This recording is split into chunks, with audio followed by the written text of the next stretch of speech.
দিনাজপুরে জমে উঠেছে লিচুর বাজার। এ বিষয়ে আরো খবর জানাতে চাই আপনাদের। সরাসরি যোগ দিচ্ছেন সহকর্মী বিপুল সরকার সানি। সানি, বাজারে লিচুর সরবরাহ কেমন এবং দামই বা কেমন? মামুন, আপনি জানেন যে দিনাজপুরকে আসলে লিচুর জেলা হিসেবে অভিহিত করা হয় এবং প্রতি বছরেই এই জেলায় 900 থেকে 1000 কোটি টাকার লিচু বেচা কেনা হয়। লিচুর বাজার কিন্তু জমে উঠতে শুরু করেছে। যদিও ক্যালেন্ডার হিসেবে লিচু ওঠার কথা 20 থেকে 25 তারিখের মধ্যে, কিন্তু আগে ভাগে লিচু উঠেছে। বিশেষ করে ঝড় এবং ঝড়ের পরে যে ক্ষয়ক্ষতি হয়, লিচু ফেটে যাওয়া, সেই আশঙ্কা থেকেই লিচু বাজারে ওঠা শুরু করছে। এখনো কিন্তু লিচু বাজারে যেসব উঠছে বেশিরভাগই অপরিপক্ক।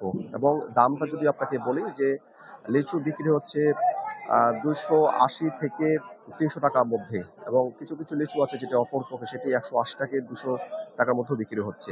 মোটামুটি ভাবে এখানে মাদ্রাজি জাতের লিচু উঠছে, এবং অন্যান্য যে জাতগুলো আছে, চায়না থেকে বেদানা, এই জাতগুলো লিচু কিন্তু কয়েকদিনের মধ্যে উঠবে। এখানে এই যে যারা এখানে ব্যবসায়ী রয়েছেন, যারা এখানে বিক্রেতা রয়েছেন, তারা বলছেন।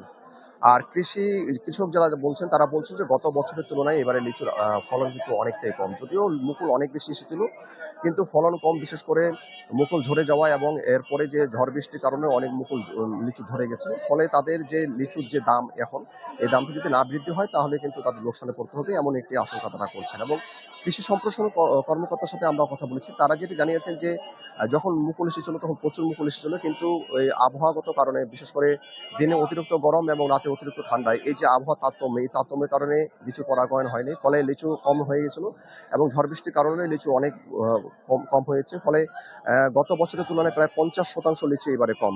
যদিও প্রয়োজনীয় যে পদক্ষেপ, প্রয়োজনীয় যে পরামর্শ, সেসব পরামর্শ কৃষকদেরকে দেওয়া হচ্ছে, এবং দামও বৃদ্ধি হবে, এটিও আশা করছেন কৃষি কর্মকর্তারা।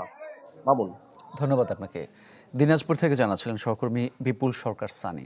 ডিজাইন, এলিগেন্স, বিউটি, সেরা পণ্য সবার জন্য। জেভিকো।